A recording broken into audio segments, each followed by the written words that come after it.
ang mga pangunahing paghahanda ninyo and mga preparasyon just in case, hindi natin inaasahan may lumakas yung ulan, habagat, bumaha, bumagyo, ano ang ating mga paghahanda dito, Kap?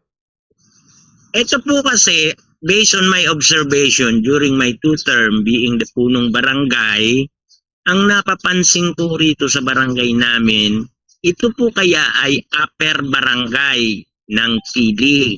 So, ang pagbabasa na hindi dapat nararanasan ng aming mga constituents. What are those facts? Bakit nagbabaha ang barangay? It is because of the non-proper disposal ng kanilang mga basura. So, ano ang ginagawang preparasyon ng barangay? Una, kailangan mahakot yung mga basurang yan na ang mga tao rito mostly hindi marunong sumunod sa tinatawag na 9003, yung tinatawag na garbage disposal na dapat at sa tamang lugar nila inilalagay ang kanilang basura. Kasi kung inilalagay yung mga basurang yan kung saan-saan lang, pwedeng maklag yung mga drainage canal. Yun po ang mga sanhi ng pagbabaha. So ano ang preparasyon ng barangay? Kaya po nga kami, nung una kong manalo bilang punong barangay, ang una kong ginagawa ay bumili ng dump truck para sa collection of the garbage para dalhin yan doon sa tinatawag na landfill doon sa Bagong Sirang. Now, because of the barangay Karuruyan is fast-growing population, hindi natin maiwasan na may mga kabarangay tayo na hindi marunong maglagay ng mga basura nila sa tamang lalagyan tulad ng mga segregation ng mga basura. So, ang barangay, in-strength yung ordinance ng barangay para sa paglalagay ng mga basura sa tamang lalagyan para hindi ito maglag sa mga kanal na iyong ansanhi ng pagbabaha. Yun ang ginagawa namin, preparasyon. Okay po, yun. Pagdating naman, Kap, sa mga evacuation center or mga evacuation plan ng barangay, kumusta dito, Kap, sa atin? If ever man na may mga ganitong ang sama ng panahon tapos naapektuhan yung ating barangay, okay naman ba, Kap, yung ating mga evacuation? Saan natin dinadala yung ating mga evacuees, if ever, Kap? O dito sa barangay namin, mayroon naka-designated barangay evacuation, such as yung mga rooms dito ng mga daycare, dito mismo yan sa loob ng barangay. We have 4 center na pwedeng paglikasan ng ating mga evacuees. Pangalawa, may malakan kami ritong covered court na pwedeng paglagakan sa kanila at inaalagaan namin yan. Lahat ng mga paraphernalias, mga rescue vehicle na dapat pag nagkaroon ng forced evacuation, kailangan namin mabigyan ng atensyon ang aming mga kabarangay to those houses na mga light materials na talagang kailangan silang mag-evacuate. Iyon po, nakahanda po lagi yan. Lahat ng gamit sa BDR, naka-intact po yan dito sa barangay. Preparado po ang barangay lagi. Opo, ibig sabihin, Kap, sapat yung kagamitan at pondo ng barangay para sa disaster preparedness, Kap. Opo, lagi po yan. Kasi nakalagay po yan, di ba, sa tinatawag nating annual budget na laging may nakalaang pundo para sa ating mga kababayan at mga kabarangay natin in case of any untoward calamity will happen to the barangay. Lagi pong nandyan yan. Lagi pong nakaprepare po yan. Opo. Ang tanong ko pa dito, Kap, paano po kayo nakikipag-ugnayan sa LGU ng Pili at iba pang agency pag may kalamidad na, Kap? Yung pakikipag-ugnayan namin, unang-una dapat i-utilize muna yung pundo ng barangay. Pag nagkulang yung budget ng barangay, that's the time na pwede kaming makipag-ugnayan sa munisipyo ng Pili, sa probinsya, or any other line agency ng gobyerno para matugunan yung pagkukulang ng barangay. Pero we have to see to it that we have to first na i-utilize yung pundo ng barangay. Kasi kung ang munisipyo, lagi na lang tayong nakaasa sa munisipyo, hindi lang barangay karuy-ruyan ang kanilang ina-assess. We have 26 barangay. So kailangan magkaroon ng inisyatibo ang barangay, lalong-lalo na ang punong barangay, para ma-address yung pangangailangan ng ating mga kababayan. Now, in the time na nagkulang, that's the time na pwede tayong makipag-ugnayan sa lahat ng ahensya ng gobyerno, national pa man yan, probinsya, local government ang pili. So that's the time, doon po tayo. Kung sakasakaling na makakayanan pa naman ng barangay, ibigay na natin doon sa mga barangay, lalong-lalo na yung talagang nangangailangan na barangay para sa kanila. Okay po, iyon. At dito, Kap, maiba tayo. Dito naman tayo, Kap, sa solid waste management natin.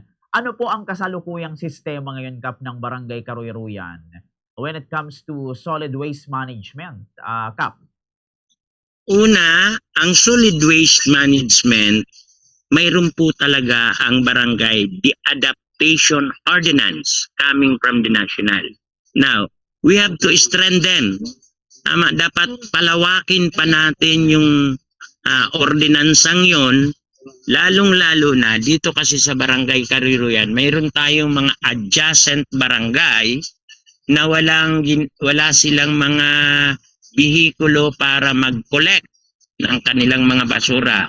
May mga time na nangyayari na yung mga karatig barangay, dinadala nila yung mga basura nila dito sa amin kasi mayroong kaming dump truck. Now, doon sa ordinance, any person na hindi naman kabilang sa barangay na mahuli ng aming mga barangay tanod, barangay official, there is a sanction para sa kanila para ma-minimize natin, maayos natin ang tinatawag na solid management ordinance. Now, bakit pinalalawak natin? Hindi lang yun dun sa pag-collect ng basura.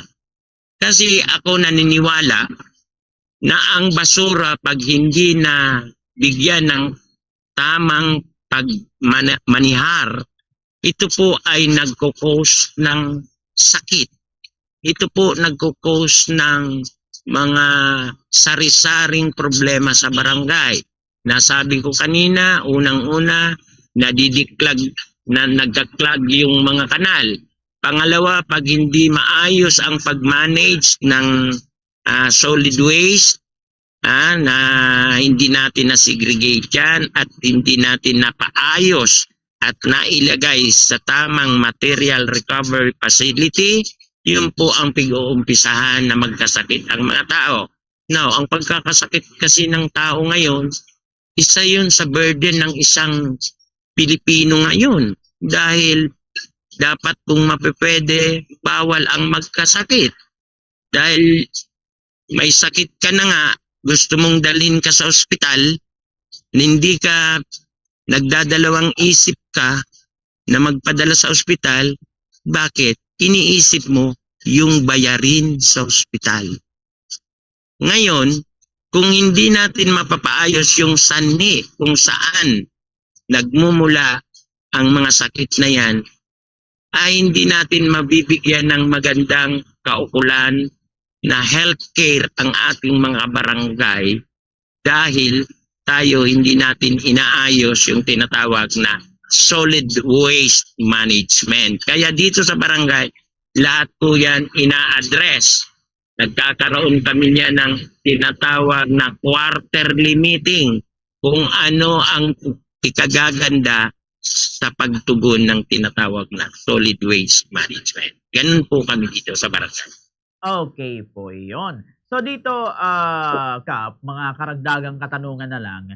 Ano siguro, Kap, yung nakikita ninyong karaniwang issue sa basura Tulad halimbawa ng illegal dumping, clogging ng kanal, or kung ano diyan po sa karuruyan, Kap Jerry?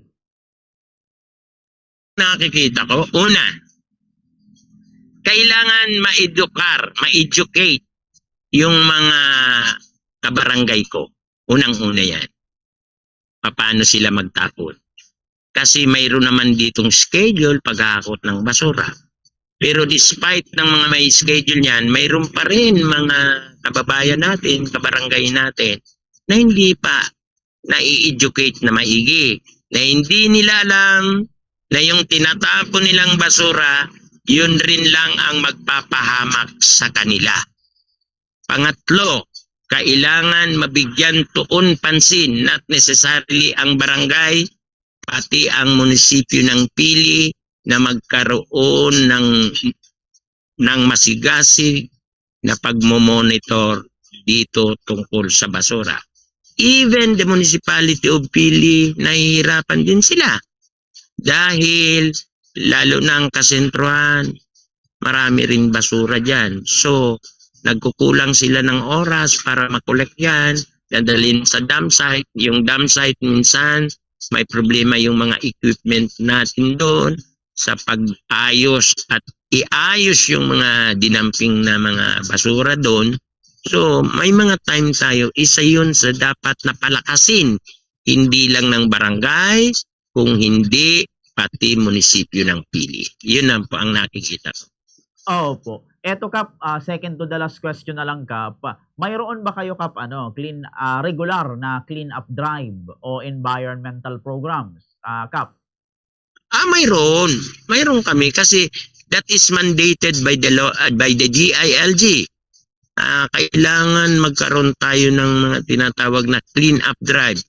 Nung isang linggo, nung nakaraang linggo, yung entrance doon, nagkaroon kami ng clean up drive kasi yung mga plastic, mga nagbabiyahe, mga nakakaparadang mga sasakyan doon, doon lang nila itinatapon sa kalsada, and paakyat po rito, may kanya-kanya po yan na kagawad respective na dapat i-monitor nila yung kalinisan ng kanilang mga zona.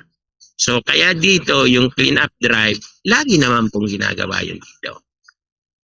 Okay po. Ito Kap, bilang panghuli na lang, kayo bilang barangay captain, paano po siguro nakakaapekto yung basura sa problema ng pagbaha? Para lang ma-educate yung ating mga listeners and viewers. Kasi kailangan maging responsible sa pagtatapon ng basura. Paano ba Kap nakakaapekto ang basura sa problem ng pagbaha? Especially kung hindi lang sa ating barangay, kundi sa ibang mga komunidad.